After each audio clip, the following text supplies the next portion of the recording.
Je ne sais pas qui. Je ne reconnais pas cette personne.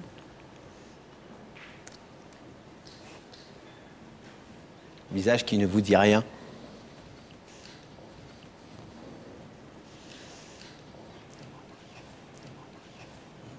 Non. C'est un petit peu normal. Non. C'est un petit peu normal. Est-ce que vous voulez entendre ce que cette personne qui est derrière ce rideau a à vous dire ce soir? Et ce pourquoi il vous a demandé de venir ici?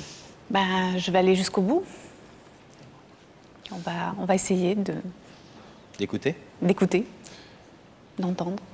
Alors, André, je crois que vous avez une histoire à raconter à Laurence. Oui, Laurence, en effet, tu ne connais pas mon visage. C'est tout à fait logique puisque tu ne m'as jamais vu. Par contre, dans les années 59, j'ai eu une histoire, une belle histoire avec ta maman, avec Simone. Et malheureusement, cette histoire d'amour, puisque c'était une histoire d'amour, a été très bref. Je sortais du régiment et j'avais des obligations professionnelles qui m'ont appelé très rapidement en Bretagne, puisque je suis natif de Bretagne. Et je n'ai pas eu l'occasion, par la suite, de pouvoir te rencontrer. Et quelques mois après, quelques 18 mois après, en effet, j'ai vu une photo de toi. Et là, j'ai eu aucune arrière-pensée. Je savais qui tu étais à partir de ce moment-là. Et j'avais donc l'adresse de ta maman. Et moi, j'ai été obligé de continuer ma route. Et le jour où je suis venu définitivement dans la région, enfin tout au moins dans la région du Nord, je suis venu 3 ans pour la région du Nord, j'ai essayé de retrouver ta maman seulement le premier jour que je suis arrivé dans la Somme. Et j'ai déposé ma voiture devant l'hôtel, et dans cette voiture, il y avait tous mes souvenirs, il y avait toute ma jeunesse, il y avait toutes les adresses, il y avait toutes des photos également. Et le lendemain matin, quand je suis sorti de l'hôtel, la voiture avait disparu. C'est-à-dire que je n'ai plus rien retrouvé, je n'avais plus d'adresse, je n'avais plus rien. Et malgré toutes les recherches que j'ai faites pour te retrouver, ma foi, elles ont toujours échoué. J'ai fait plusieurs démarches. Et pour te dire tout simplement que je t'aime, que depuis très très très longtemps, je vis avec l'angoisse de partir, parce que j'ai quand même 66 ans, et de ne pas te connaître, de ne pas t'avoir connu. Alors aujourd'hui, je t'aime, j'aimerais bien te serrer dans mes bras, et je t'ai toujours aimé, et je voudrais te dire tout simplement que je suis ton père. Bon, là, les bras m'en tombent. Excusez-moi, mais je craignais un petit peu ça, quand même, cette approche, parce que ça fait quand même 42 ans que j'existe. Vous n'avez pas essayé de recontacter ma mère? Si. Parce que... Plusieurs fois, j'ai essayé. Moi, je n'ai pas essayé de savoir, parce que je pense qu'elle a énormément souffert de ça. Et j'ai respecté son silence, c'est-à-dire que je n'ai jamais rien demandé sur vous. Il y a des choses désagréables qu'elle m'a dit, mais des phrases comme ça. Parce que je pense que votre histoire l'a pas mal perturbée. Certain. Et je pense que son aversion et le fait qu'elle... Enfin, je dis des choses privées, là, je sais pas. Alors, je vais un petit peu loin. Je vais un petit peu loin, quand même. Hein. Ah, c'est une soirée importante pour vous, quand même, Laurence, non? J'avoue que... c'est... je m'y attendais. J'avais un doute. Bon, continuez à dire ce que vous avez envie de dire. Et le fait qu'elle n'ait pas refait sa vie avec un homme, je pense que ça vient de ça. Ça vient de vous et puis de votre histoire avec elle. Mais je ne connais rien de votre histoire. Je ne sais absolument rien. Alors, aujourd'hui, moi, je ne sais pas quoi dire parce que ça mène à quoi de se retrouver? Je vous pose la question. J'ai fait ma vie, il y a eu un moment où j'ai eu besoin de vous, mais vous n'étiez pas là. Alors,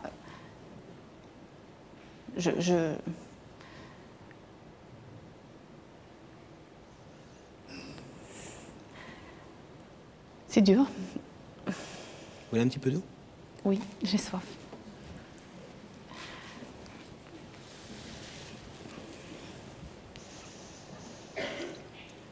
Qu'est-ce que vous avez rien à dire? Vous dites rien?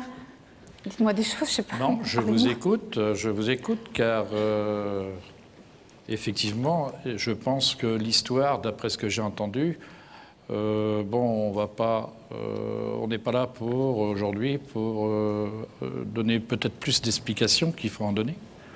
Il y a une chose qui est certaine, je peux te dire qu'il a toujours été question de toi à la maison.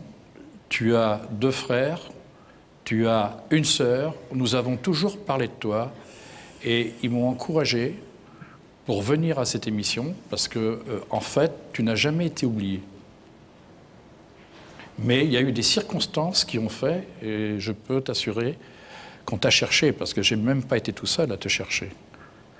On a passé des journées entières déjà sur le Minitel pour retrouver ta maman, puisque dans le fond, on connaissait surtout ta maman.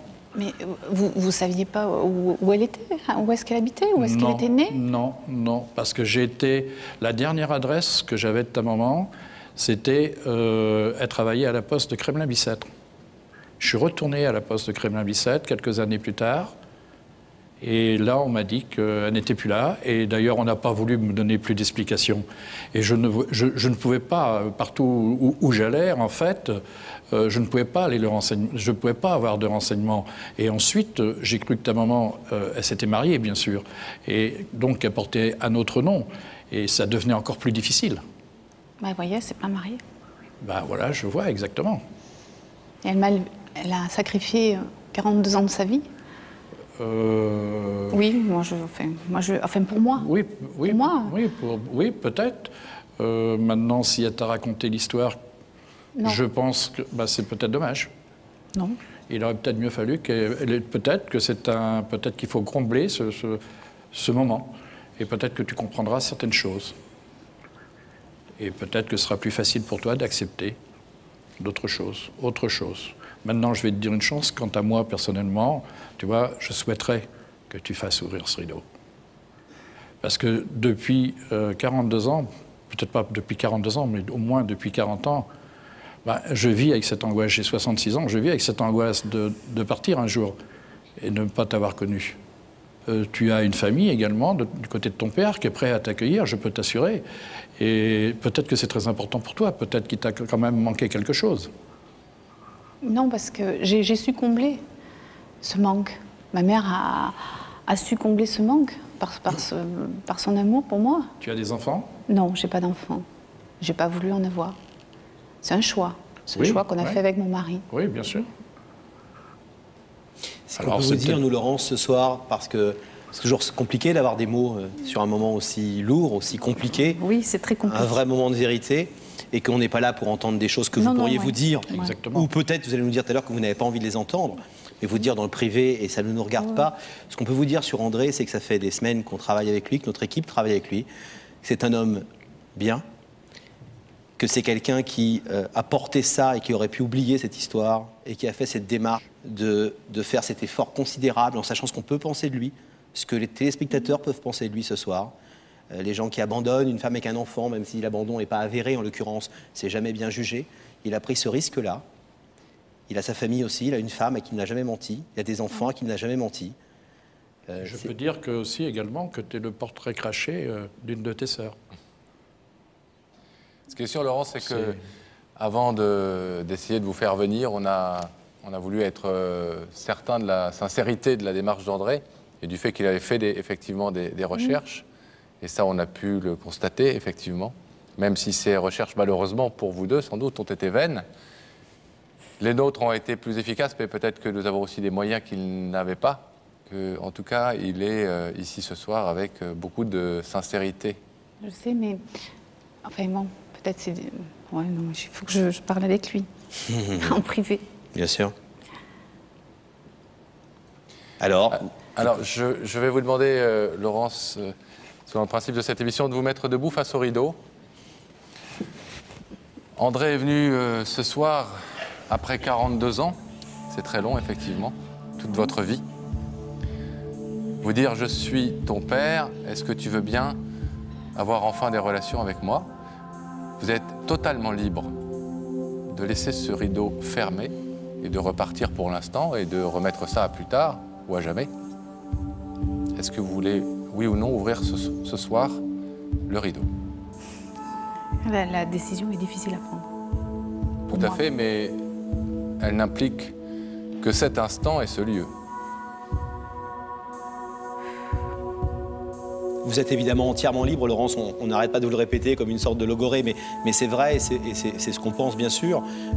Ouvrir ce rideau, ça ne veut pas dire avoir des rapports toute votre vie avec ce père, ou peut-être que vous allez trouver un ami, un père, quelqu'un avec qui vous allez avoir des explications. Dans ma nature, je n'aime pas faire souffrir les gens. Donc je vais accepter d'ouvrir ce rideau. Mais ce qui va se passer après, seul moi, je le déciderai. Bien sûr. Mais c'est parce que je n'aime pas faire souffrir les gens, c'est pour ça que je vais accepter de faire ce geste. C'est votre liberté, encore une fois. Voilà. Vous ouvrez le rideau? Oui.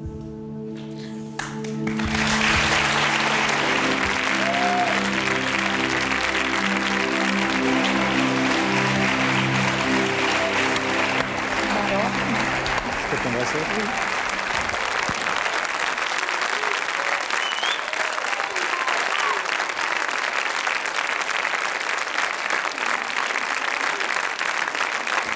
Bravo à tous les deux, bravo d'avoir ouvert le rideau.